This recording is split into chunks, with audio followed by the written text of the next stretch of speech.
दोस्तों नमस्कार, आप सबका स्वागत है मेरे चैनल हिंदी की बिंदी पर। मैं हूं डॉक्टर प्रदीप प्रसन्न और आप भी प्रसन्न होंगे। आइए कुछ नई बातें सीखते हैं आज के टॉपिक के साथ।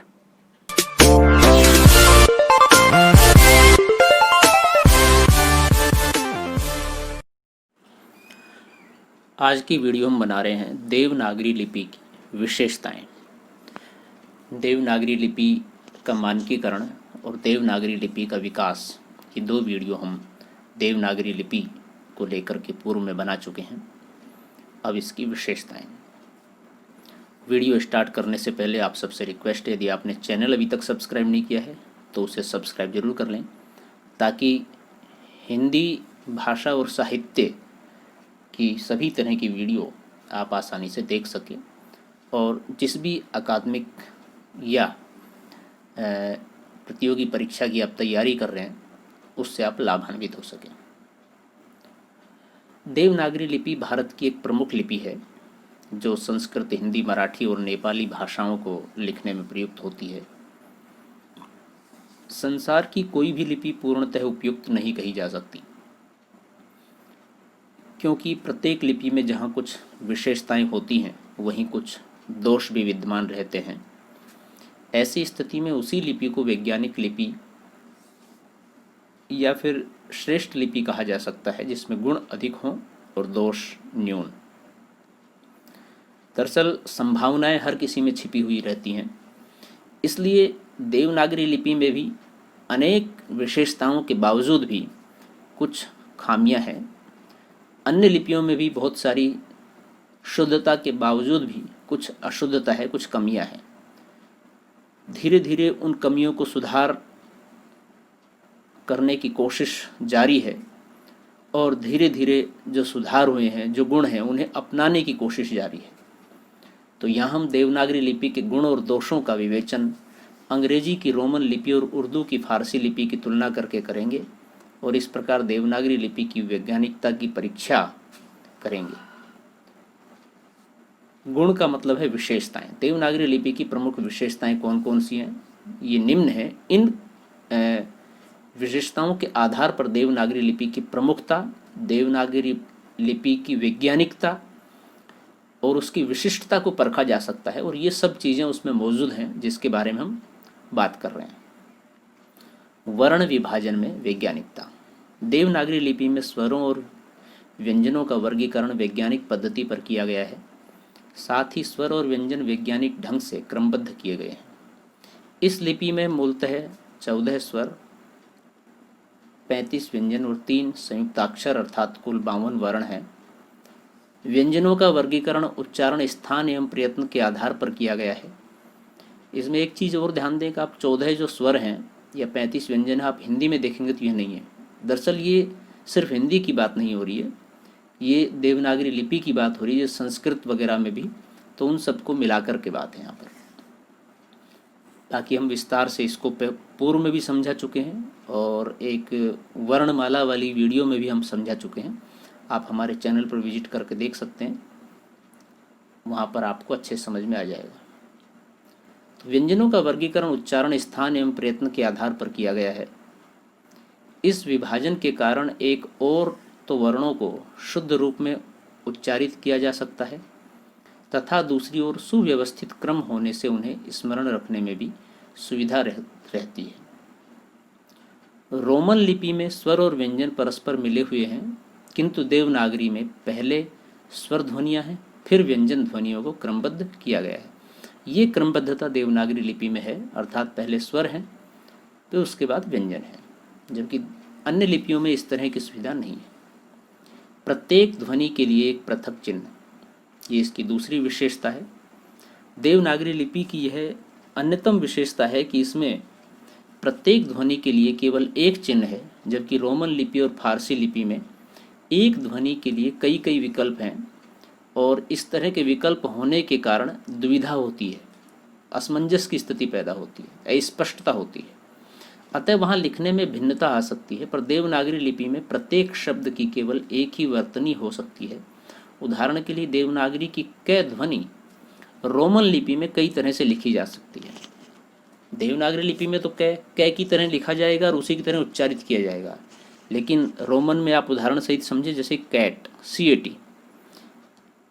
अब यहाँ पर आपने देखा कि कै के लिए सी है। वहीं एक दूसरा उदाहरण देखें कि किंग, KING, यहाँ पर कै के लिए के का प्रयोग किया गया है। क्वीन, QUEEN, यहाँ पर कै के लिए क्यू का प्रयोग किया गया है। केमिस्ट्री, CHEMISTRY, यहाँ पर कै के लिए CH का प्रयोग किया गया है। तो इस प्रकार से आप देखेंगे कि एक कै के लिए रोमन में अनेक तरह से प्रयोग किया जा रहा है वह वर्ण, जबकि देवनागरी लिपि में कै के लिए सिर्फ कै ही उच्चारित होता है और कै ही ध्वनित होता है, प्रयोग किया जाता है। इसी प्रकार फारसी या अन्य लिपियों में भी देवनागरी की तरह की सुविधा नहीं है। देवनागरी की जय ध्वनि को व्यक्त करने के लिए 4 विकल्प हैं फारसी में, जैसे कि जे, ज्वाद, जोय, जाल। स्पष्ट है कि देवनागरी लिपि रोमन और फारसी लिपियों की तुलना में अधिक वैज्ञानिक है, श्रेष्ठ है, बेहतर है। अपरिवर्तनीय उच्चारण अगली विशेषता है। देवनागरी लिपि के वर्ण चाहे जहाँ प्रयुक्त हों, उनका उच्चारण अपरिवर्तित रहता है, जबकि रोमन लिपि में एक वर्ण एक शब्द में जिस रूप में उच्चारित होता है, दूसरे शब्द में उस रूप में उच्चारित नहीं होता और उसका उच्चारण परिवर्तित हो जाता है। जैसे आप ये समझें कि BUT, बट। अब बट में यू का जो उच्चारण है वो क्या है, ए है, बट ए हो रहा है यू का उच्चारण, जबकि PUT, पुट में यू का उच्चारण उ हो रहा है। तो वर्ण वही है लेकिन उसका उच्चारण बदल गया, जैसे ही शब्द परिवर्तित हुआ है। जबकि देवनागरी लिपि में यदि कहीं पर उ है तो वो किसी भी शब्द में आए उ ही रहेगा उसका उच्चारण। इसी प्रकार सिटी में सी का उच्चारण स है और केमल में सी का उच्चारण कै है। तो इस प्रकार से इसमें ये अस्पष्टता है उच्चारण की। उच्चारण और लेखन में एक रूपता देवनागरी लिपि की अगली विशेषता है। देवनागरी लिपि में जो बोला जाता है वही लिखा जाता है, इसे देवनागरी लिपि की प्रमुख विशेषता माना गया है। रोमन लिपि में यह विशेषता नहीं है, वहाँ उच्चारण और लेखन में भिन्नता दिखाई पड़ती है। उदाहरण के लिए देखें नॉलेज। अब नॉलेज में KNW का उच्चारण नहीं हो रहा है, जबकि ये वर्ण लिखे जा रहे हैं उसके बावजूद भी। एक और उदाहरण देखें नाइफ। नाइफ में के लिखा तो हो जाता है पर बोला नहीं जाता। और एक और उदाहरण देखें साइकोलॉजी, इसके अंदर तो P अनुच्चरित ही है। तो ये बहुत सारे उदाहरण इस तरह के हैं रोमन में जिनको साइलेंट वर्ड कहते हैं। तो इस तरह का देवनागरी लिपि में कोई प्रावधान नहीं है। देवनागरी लिपि में इस प्रकार के साइलेंट वर्ण नहीं है। इस प्रकार इस लिपि में ध्वन्यात्मक सामंजस्य है, अर्थात जो ध्वनित हो रहा है वही उच्चरित हो रहा है, वही लिखा जा रहा है, तथा उच्चारण और लेखन में एक रूपता होने से यह वैज्ञानिक लिपि कही जा सकती है। वर्णात्मक लिपि। देवनागरी लिपि वर्णात्मक लिपि है, ध्वन्यात्मक नहीं, क्योंकि इसके सभी वर्ण उच्चारण के अनुरूप हैं। रोमन लिपि और फारसी लिपि में यह गुण नहीं है। देवनागरी लिपि में जय ध्वनि को अंकित करने के लिए जय वर्ण का प्रयोग होगा, किंतु रोमन लिपि में जय ध्वनि को अंकित करने के लिए रे या रे लिखा जाएगा। इसी प्रकार फारसी में इसे दा से लिखा जाएगा, अर्थात अलग अलग चिन्ह हैं, अलग अलग वर्ण हैं उसके लिए। अगली विशेषता है समग्र ध्वनियों को अंकित करने की क्षमता देवनागरी लिपि में है। देवनागरी लिपि में किसी भी भाषा में प्रयुक्त होने वाली समग्र ध्वनियों को अंकित किया जा सकता है। रोमन लिपि इस दृष्टि से सक्षम नहीं है। उदाहरण के लिए रोमन लिपि में हिंदी भाषा में प्रयुक्त होने वाली ध्वनियों न, ण, ज्ञ, य को व्यक्त करने के लिए केवल न से ही काम चलाया जाता है, यानी कि जहाँ पर इस तरह की ध्वनि आती है वह सिर्फ न एक वर्ण लिख करके काम चल सकता है, जबकि देवनागरी लिपि में हर वर्ण के लिए जहाँ पर न की आवश्यकता है वह न है, ज्ञ की आवश्यकता है वह ज्ञ लगाया जाएगा। सब जानते हैं कि न और ण तथा ज्ञ और ये अलग अलग ध्वनियाँ हैं, किंतु अंग्रेजी की रोमन लिपि में इनके अंतर को व्यक्त करने के लिए अलग अलग लिपि चिन्ह नहीं है। स्पष्ट है कि हम रोमन लिपि से केवल काम चला सकते हैं, किंतु हिंदी भाषा में प्रयुक्त ध्वनियों को ठीक ठीक नहीं लिख सकते। रोमन लिपि में महाप्राण व्यंजन भी स्वतंत्र रूप से अलग वर्ण के रूप में नहीं है, केवल एच लगाकर व्यंजन को महाप्राण बना दिया जाता है, जो अधिक उचित नहीं है। अपनी क्षमता के कारण आज देवनागरी लिपि समस्त भारतीय भाषाओं की लिपि बनने में समर्थ है। देवनागरी में उपलब्ध इस गुण को संपूर्णता भी कहा जा गया है। अपनी इस संपूर्णता के कारण यह वैज्ञानिक लिपि कही जा सकती है। अगली विशेषता है गत्यात्मक लिपि। देवनागरी लिपि की एक विशेषता यह भी है कि यह अत्यंत व्यावहारिक एवं गत्यात्मक है। आवश्यकता अनुसार इसने अनेक नए लिपि चिन्हों को भी अंगीकार कर लिया है। उदाहरण के लिए फारसी लिपि की जो ध्वनियाँ हिंदी में व्यवहृत होती हैं, उन्हें व्यक्त करने के लिए देवनागरी लिपि के कई वर्णों के नीचे बिंदी लगाकर उच्चारणगत विशिष्टता को व्यक्त किया जाता है, जिसे फारसी में नुक्ता कहते हैं, उसको स्वीकार कर लिया है। तो देवनागरी लिपि में ये लचीलापन ही विशेषता है कि जो अच्छा हो उसे स्वीकार कर लेना चाहिए। जैसे कि वो प्रसिद्ध दोहा आपने सुना होगा, साधु ऐसा चाहिए जैसा सूप सुभाए, सार सार को गही रहे थोथा देई उड़ाए। तो देवनागरी लिपि की ये विशेषता है, वो सार सार यानी कि जो अच्छा है उसे ग्रहण कर लेती है, और जो थोथा है, जो व्यर्थ है, उसे छोड़ देती है। और इसीलिए इसमें जो वैज्ञानिकता है, जो विशिष्टता है, वो बरकरार है कि जब जब विद्वानों को, विशिष्ट व्यक्तियों को, इसके लेखन जानकार लोगों को ये लगा कि इस लिपि में ये कुछ कमियां हैं, तो इसको हटा दिया जाए, और ये कुछ विशेषता है दूसरी जगह पर उनको ग्रहण कर लिया जाए, ताकि इस लिपि में और अधिक स्पष्टता, वैज्ञानिकता और विशेषता आ सके।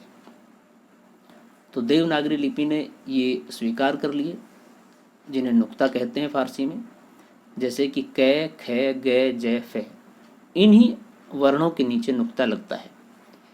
इसी प्रकार अंग्रेजी शब्दों में व्यवहृत होने वाली ध्वनि ओ को भी देवनागरी लिपि में एक वर्ण के रूप में कहीं कहीं आ गई है, उसे स्वीकार कर लिया गया है। इस प्रकार देवनागरी लिपि स्थिर एवं अपरिवर्तनीय लिपि न होकर गत्यात्मक लिपि है, यानी कि वह गमन करती रहती है, जहाँ आवश्यकता हो वहाँ दूसरी चीज़ें, अच्छी चीज़ें स्वीकार करती रहती है। सरल, कलात्मक एवं सुंदर लिपि। देवनागरी लिपि रोमन और फारसी लिपि की तुलना में सरल, कलात्मक एवं सुंदर भी है। रोमन लिपि में जहाँ वर्णमाला के 4 प्रारूप हैं, लिखने के कैपिटल अक्षर, छापे के कैपिटल अक्षर, लिखने के छोटे अक्षर तथा छापे के छोटे अक्षर, जहाँ छोटी बड़ी अंग्रेजी हम बोलते हैं उस तरह से, वहीं देवनागरी लिपि में अक्षर केवल एक ही तरह से लिखे जाते हैं। फारसी लिपि लिखने में बड़ी कठिन है। देवनागरी लिपि उस तरह से कोई छोटा बड़ा वाला सिस्टम नहीं है, उसका एक ही तरह का सिस्टम है, फॉर्मूला है। कम खर्चीली लिपि। लिपि की एक विशेषता यह भी मानी गई है कि वह कम खर्चीली होनी चाहिए, अर्थात कम स्थान घेरती हो तथा मुद्रण, टाइप आदि में अधिक खर्चीली न हो। देवनागरी लिपि संयुक्त अक्षरों एवं मात्राओं के कारण कम स्थान घेरती है, अतः रोमन लिपि या फारसी लिपि की तुलना में कम खर्चीली होती है। जैसे कि थोथा शब्द लिखना है, तो देवनागरी लिपि में आप थोथा लिखेंगे, यानी कि एक तरह से 4 वर्ण अधिकतम इसमें काम में आ गए। लेकिन आप रोमन में देखेंगे तो THOTHA, इस तरह से 6 वर्ण लिखे जा रहे हैं। चंद्रिका लिखेंगे तो देवनागरी लिपि में देखिए आप, और इस तरफ रोमन लिपि में देखिए, रोमन लिपि में अधिक वर्णों का प्रयोग करना पड़ रहा है।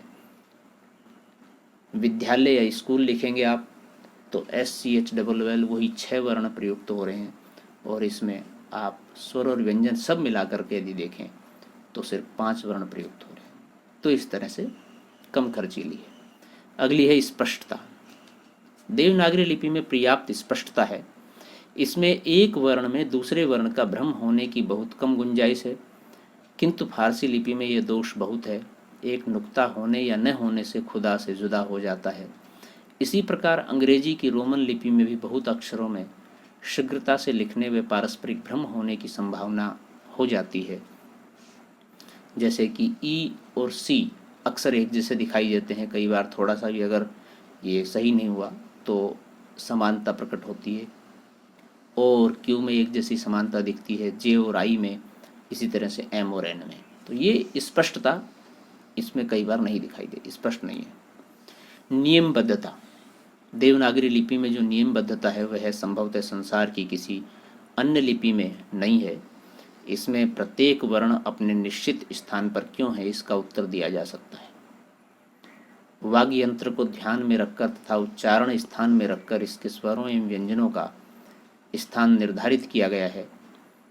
रोमन लिपि के संबंध में इस प्रश्न का उत्तर नहीं दिया जा सकता। अर्थात जैसे कि ए के बाद आ क्यों आया है या जय कै के बाद ख क्यों आया है, तो ये एक क्रमबद्धता जो है, ये एक निर्धारित किए हुए वर्णों का निश्चित स्थान है। इसके पीछे तर्क है देवनागरी लिपि में कि इसके बाद ये क्यों आया, जबकि रोमन में ऐसा कोई तर्क नहीं है। जैसे कि रोमन में ए के बाद बी क्यों आती है, ये वर्ण क्यों आया है, ये कोई तर्क शब्द नहीं है। लेकिन अगर देवनागरी लिपि की बात करें तो इस प्रश्न का उत्तर दिया जा सकता है कि कै के बाद ख और ख के बाद ग और ग के बाद घ, यह क्रम क्यों आता है, तो ये सभी कंठ ध्वनियाँ हैं और इनका उच्चारण स्थान कंठ है, अतः ये एक स्थान पर संयोजित की गई हैं, इसलिए इनकी क्रमबद्धता एक जगह रखी गई है, अतः ये एक स्थान पर संयोजित की गई है। देवनागरी लिपि के व्यंजन वर्णों का क्रम इस प्रकार है, इसे और समझ लें। कै ख ग घ कंठ, च छ ज झ तालव्य, ट ठ ड ढ मूर्धन्य, तै थ द ध न या न होना था दंत, पै फै बै भै में औष्ठ, ये रे ले वे अंतस्थ, श श स है उष्म। देवनागरी लिपि में व्यंजन संयोग के नियम भी प्राय सुनिश्चित हैं, अतः इनमें वर्तनी की भूलों की संभावना कम रहती है। उपयुक्त विवेचन के आधार पर यह कहा जा सकता है कि देवनागरी लिपि में वे सभी विशेषताएं उपलब्ध हैं जो एक वैज्ञानिक लिपि में होनी चाहिए। उसी लिपि को वैज्ञानिक लिपि कहा जा सकता है जिसमें गुण अधिक हों और दोष न्यूनतम हो। यद्यपि दुनिया की कोई भी लिपि ऐसी नहीं होगी जिसमें कोई दोष ही न हो, अर्थात खामियां, कमियां, त्रुटियां तो होती हैं और इसीलिए उसमें सुधार की गुंजाइश मौजूद रहती है। तथापि वैज्ञानिक लिपि के लिए कम से कम दोषों वाली लिपि को ही मान्यता मिलेगी। देवनागरी लिपि की विशेषताएं अधिक हैं, दोष कम हैं, अतः इसे वैज्ञानिक लिपि कहा जा सकता है। संसार की सभी भाषाओं के लिए देवनागरी लिपि प्रयुक्त हो सकती है, उसको काम में लिया जा सकता है। लेकिन देवनागरी लिपि में भी कुछ कमियां हैं, कुछ दोष हैं, तो विशेषताओं के साथ साथ हम कुछ दोष भी इसके जान लेते हैं ताकि ये भी हमें पता हो दोष क्या है। दूसरा ये भी है, देवनागरी लिपि के दोष से संबंधित भी कई बार प्रश्न कुछ पूछे जाते हैं, तो उन्हें भी आप समझ लीजिए। देवनागरी लिपि में जहाँ अनेक विशेषताएं हैं वहीं कुछ अभाव भी हैं, कमियां हैं। इनका विवरण निम्नवत है। देवनागरी लिपि में कुछ चिन्हों में एक रूपता नहीं है, जैसे कि रे का संयोग 4 रूपों में होता है। इन शब्दों को आप देखें, धर्म, क्रम, पृथ्वी, प्रेम। अब इसमें चारों में रे है, लेकिन रे का रूप बदल गया, अलग अलग तरह से प्रयुक्त होता है, तो ये एक रूपता कुछ विशेष वर्णों में नहीं है। इसमें दुविधा, एक दोष, एक कमी है। कुछ अक्षर अभी भी 2 प्रकार से लिखे जाते हैं, ए, प्रे, ण, ले, ढ़, झ आदि। ये हम पहले भी बता चुके हैं। विशेष रूप से कुछ वर्ण ऐसे हैं जो बदल के लिखे जाते हैं, पहले अलग लिखे जाते थे, अब भी अक्सर कई लोग लिख देते हैं, तो वो स्वीकार नहीं है, असुविधा है उसमें भी। मात्राओं का कोई व्यवस्थित नियम नहीं है, कोई मात्रा ऊपर लगती है तो कोई पीछे लगती है। हालांकि उसके पीछे तर्क है, लेकिन कहने का मतलब चारों तरफ मात्राएं लगती हैं, इसके ऊपर, नीचे, दाएं, बाएं, तो इसलिए उसमें थोड़ी अस्पष्टता कई बार लगती है। साम्य मूलक वर्णों के कारण इसे पढ़ने समझने में कभी कभी परेशानी हो जाती है, यानी कि जो एक समान दिखाई देते हों। इस प्रकार के साम्य मूलक वर्ण हैं जैसे कि वे, बै, मैं, भै, घै, धै। ये एक जैसे वर्ण लगने के कारण असुविधा हो जाती है किसी किसी कभी कभी। देवनागरी में कहीं कहीं क्रमानुसारिता का गुण भी नहीं है, जैसे कि पिता शब्द में सबसे पहले ई ध्वनि लिखी गई है, फिर पै ध्वनि अंकित की गई है, जबकि उच्चारण में ई पै के बाद बोली जाती है। अब इसमें देखने में ऐसा है कि ई ध्वनि पूर्व में है लेकिन वो बाद में उच्चारित होती है, तो ये एक असुविधा कई बार लगती है। शिरोरेखा के कारण इस लिपि को शीघ्रता से लिखने में कठिनाई या अनुभव होता है। संभवतः इसीलिए बहुत से लोग लिखने में शिरोरेखा का प्रयोग नहीं करते हैं। देवनागरी लिपि का एक तरह से श्रृंगार है कि उसके ऊपर लाइन खींची जाती है। दूसरा, उसके वर्ण ठीक से एक सही आकार ले सकें, इसलिए ज़रूरी है। तो कई बार ये आलस के कारण या दूसरे लोग नहीं लिखते हैं, वो अलग बात है, लेकिन ये भी एक कमी है उस तरह से। व्यंजन संयोग में कहीं कहीं अनियमितता है, जैसे कि प्रेम में पे पूरा लिखा गया है और रे आधा, जबकि वास्तव में पे आधा होना चाहिए और रे पूरा होना चाहिए। ये एक दिक्कत है, लेकिन ये निर्धारित कर दिया वर्णों के सुंदर लगने के लिए शब्द को किस तरह से अलग जगह पर लिखा जाए, इसलिए। टाइपिंग और मुद्रण यानी कि टंकन जब लिखना हो तो हेतु इस कारण से रोमन लिपि देवनागरी लिपि से अधिक सुगम और सरल है, जबकि ये थोड़ी सी कठिन लगती है और आसान भी नहीं है। उसमें वर्णों की मात्रा बहुत सीमित है, 26 वर्ण है कुल रोमन लिपि में। जैसे उदाहरण के लिए इसमें आपको 52 वर्ण सीखने पड़ते हैं टाइप के लिए, और उसके बाद भी कई वर्ण ऐसे हैं जो सीधे सीधे टाइप नहीं हो पाते हैं। तो ये सब दुविधाएं, ये सब दिक्कतें थोड़ी सी हैं, उसमें दोष हैं। तो उपयुक्त विवेचन के आधार पर यह कहा जा सकता है कि देवनागरी लिपि को और अधिक उपयोगी एवं वैज्ञानिक बनने की आवश्यकता है। उसके अभावों को दूर करके उपयोगी एवं व्यावहारिक सुझाव देने की आज भी ज़रूरत है, तभी इस लिपि को पूर्णतः वैज्ञानिक लिपि कहा जा सकेगा। तो विद्यार्थियों, ये थी आज की वीडियो, देवनागरी लिपि की कुछ विशेषताएं और उसके कुछ दोष। आपने वीडियो पूरी देखी, इसके लिए बहुत बहुत धन्यवाद। और वीडियो निश्चित रूप से आपकी समझ में आई होगी, आपके लिए लाभप्रद होगी, ऐसी हमें आशा है। वीडियो आपको कैसी लगी हमें ज़रूर बताएं। यदि अच्छी लगी हो तो उसे लाइक करें, और आप लिख करके भी हमें बता सकते हैं किस तरह की लगी वीडियो आपको। यदि देवनागरी लिपि की विशेषताएं या दोष को लेकर के, यानी कि इस वीडियो को लेकर के आपके मन में कोई सवाल है, कोई शंका है, तो आप कमेंट्स के माध्यम से हमसे सवाल कीजिए, हम उसका जवाब देने की कोशिश करेंगे। और यदि कोई विशेष तैयारी के लिए विशेष वीडियो आप बनवाना चाहते हैं तो हमें ज़रूर बताएं, हम कोशिश करेंगे उस सिलसिले में वीडियो बनाएं। बाकी हम लगातार वीडियो बना रहे हैं, आप हमारे चैनल पर विजिट करते रहें, उसे सब्सक्राइब कर लें ताकि सभी वीडियो आपको आसानी से उपलब्ध हो सकें। तो विद्यार्थियों, आज के लिए इतना ही। नेक्स्ट वीडियो में किसी नेक्स्ट टॉपिक के साथ फिर मिलते हैं, तब तक के लिए नमस्कार। आप सुरक्षित रहें, परिवार को सुरक्षित रखें, देश को सुरक्षित रखें। शुक्रिया।